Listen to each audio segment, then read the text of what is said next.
స్వస్థత దయచేయండి ఆయన, స్వస్థపరచండి అయ్యా. అనారోగ్యంతో ఉన్నవారిని స్వస్థపరచండి నాయన. ఈ ఆసుపత్రిలో ఉన్నవారిని స్వస్థపరచండి అయ్యా. అయ్యా ఇదిగో ప్రభా, దురాత్మల చేత పీడించబడుతున్న వారికి విడుదల దయచేయండి ఆయన. చీకటి శక్తుల ప్రభావం కలిగిన వారికి విడుదల దయచేయండి అయ్యా. యేసయ్యా స్తోత్రం స్తోత్రం. చదువుకుంటున్న బిడ్డలు చదువుల్లో తోడుగా ఉండండి ఆయన. అయ్యా అయ్యా అయ్యా అయ్యా ఉద్యోగం లేని బిడ్డలు ఉద్యోగం దయచేయండి అయ్యా. అయ్యా గర్భఫలం లేని వారికి గర్భఫలం దయచేయండి అయ్యా. యేసయ్యా అప్పుల సమస్యల్లో ఉన్నవారిని, ఆర్థిక సమస్యల్లో ఉన్నవారిని విడిపించండి అయ్యా.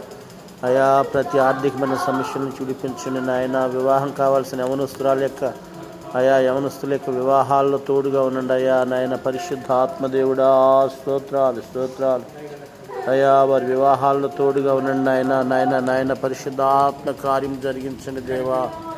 అయ్యా ఇదిగో నాయన, రక్షణ లేని వారికి రక్షణ దయచేయండి నాయన. మారు మనసు లేని వారికి